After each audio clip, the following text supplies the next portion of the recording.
Bonjour à tous. Cette semaine, on va parler du test du qui carré ou du qui 2. Mais avant, si on fait un petit retour sur certaines notions qu'on a déjà vues, lorsqu'on fait de l'analyse bivariée, B pour 2, varié pour variable, donc avec deux variables, il y a généralement une variable dépendante et une variable indépendante. La variable dépendante, c'est celle qui est influencée par l'autre et qui est généralement mise sur l'axe des Y. La variable indépendante, c'est celle qui influence l'autre et qui est généralement mise sur l'axe des X. Par exemple, si je pense à votre revenu et au nombre d'heures de travail que vous faites, bien, le revenu est influencé par le nombre d'heures de travail, ce n'est pas l'inverse. Donc, le nombre d'heures de travail serait la variable indépendante et le revenu serait la variable dépendante. Lorsqu'on travaille avec deux variables, souvent on utilise ce qu'on appelle un tableau à double entrée. On voit ici que dans la première colonne, on a un choix de café. On peut avoir un café portugais ou un café Van Ness. Donc, c'est une variable, choix de café.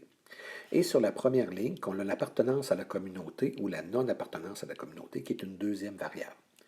En travaillant avec deux variables comme ça, je peux faire un tableau à double entrée, un sur la ligne, l'autre sur la colonne. Et mettons que je veux savoir ceux qui appartiennent à la communauté collégiale et qui boivent du café Van Est. Donc, communauté collégiale, café Van Est. La réponse était ici, là, j'ai écrit par-dessus, mais 13,3. On continue. Alors, le but qu'on a aujourd'hui, c'est d'étudier le lien entre deux variables. Donc, vérifier si un lien existe ou pas. Dépendamment du type de variable, on va avoir des méthodes différentes. Donc, si on a deux variables qui sont toutes les deux quantitatives, on va utiliser la droite de régression et la corrélation linéaire. C'est au menu de la semaine prochaine. Si on a au moins une des deux variables qui est qualitative, on va utiliser le test du qui carré ou du qui 2, qui est justement ce qu'on va voir dans les prochaines vidéos. Donc, le test du qui carré, ça nous prend au moins une des deux variables qui est qualitative. Et ça, c'est un test d'hypothèse. Fait que si on commence par parler un peu de qu'est-ce que c'est qu'un test d'hypothèse, c'est un processus statistique appliqué pour accepter ou rejeter, avec une très grande probabilité, une hypothèse formulée. Donc, on a une hypothèse et on veut l'accepter ou la rejeter, mais on veut que ça se fasse avec une très grande probabilité, c'est-à-dire qu'on ne sera jamais sûr à 100%, mais on va s'arranger pour avoir un gros pourcentage de succès. Si on veut être capable justement d'accepter ou de rejeter des hypothèses, bien, il faut les formuler. Dans un test d'hypothèse, on formule toujours deux hypothèses. La première hypothèse, H0 ou hypothèse nulle, c'est l'hypothèse de base. C'est qu'est-ce qu'il devrait y avoir normalement. Comme lorsqu'on étudie deux variables, c'est de dire qu'il n'y a pas de lien entre les deux variables, de dire que les deux variables sont indépendantes. L'hypothèse H1 ou l'hypothèse alternative, dans le fond, c'est ce qu'on veut prouver. Donc, on va y arriver seulement si on a des preuves suffisantes pour y arriver.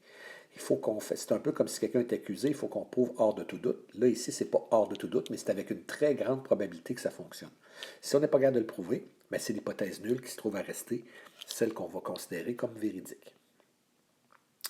Donc, deux possibilités. Première possibilité, on rejette H0. On a eu suffisamment de preuves pour dire que H0 n'est pas bon. Ça veut dire qu'on va considérer H1 comme vrai.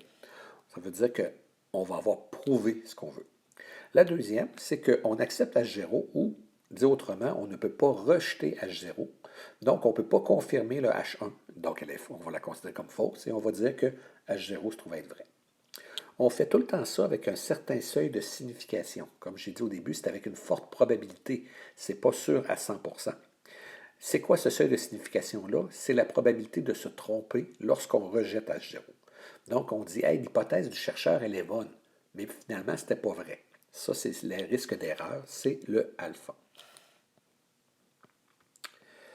Dans le test du qui carré, comme on l'a dit tout à l'heure, ça veut dire que l'hypothèse H0, c'est les variables sont indépendantes.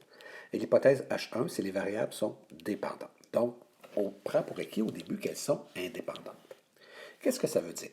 Supposons que j'ai 200 étudiants dans mon cours de méthode quantitative ou dans mes groupes de méthode quantitative, et il y en a 160 qui réussissent et 40 qui échouent. Je mets une deuxième variable qui est le sexe.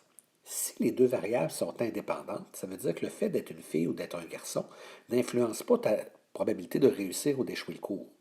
Fait que si on a autant de garçons que de filles, 100 ici, et qu'on a 160 réussites, si les variables sont indépendantes, on devrait avoir 80 garçons qui réussissent et 80 filles. devrait donc avoir 20 garçons qui échouent et 20 filles qui échouent. Ça, c'est mon modèle théorique. C'est mes fréquences théoriques. C'est que s'il n'y avait pas de lien, ça serait comme ça. Si dans la réalité, on arrive exactement à ça, mais c'est clair que les variables sont indépendantes. Mais si on était arrivé à 79 filles et 81 garçons, je pense qu'on aurait aussi pu dire que les variables sont indépendantes parce que la différence entre le modèle théorique et le modèle observé, la réalité, serait très minime. Par contre, si on arrive avec 100 garçons qui réussissent et 60 filles seulement, oh, là, on est loin du modèle, il y aurait un lien. Donc, il faudrait qu'on rejette H0, qu'on accepte H1. Le test du qui-carré va nous dire à partir de quand on peut dire oui, il y a vraiment une différence ou non, c'est trop semblable au modèle théorique. C'est ce qu'on va voir dans les prochaines étapes. Donc, on peut voir ici que lorsqu'on a fait la vérification, on avait 74 filles qui ont réussi et 86 garçons. 6 de différence avec notre modèle théorique. Et il va falloir qu'on se donne une règle pour savoir si ce 6-là est suffisant pour dire que le sexe a une influence sur le taux de réussite ou s'il n'y en a pas. Donc, ce qu'on veut, c'est déterminer l'indépendance ou non des deux variables. Comment qu'on va faire ça? Il va falloir qu'on compare toutes les fréquences observées et les fréquences théoriques. Donc, on va comme avoir un tableau qui va être avec les fréquences observées, comme ce qu'on a au-dessus, et un avec les fréquences théoriques, comme celui qu'on a en haut, et on va faire les comparaisons. Des fois même, on fait ça dans le même tableau pour que ce soit plus évident. Ces comparaisons-là ne seront pas seulement à l'œil. On va se donner une méthode mathématique pour voir qu'est-ce qu'il y en a. Et là, si on trouve des différences significatives, on va accepter H0. Si on ne trouve pas de différence significative, on va accepter H0. Ça va vouloir dire que le sexe n'a pas vraiment d'incidence sur la réussite. Mais si les différences sont significatives, on va rejeter H0. Donc, on va accepter H1 pour dire qu'il y a un lien entre les deux variables. On va arrêter la vidéo là. Dans un deuxième vidéo, on va voir les 6 étapes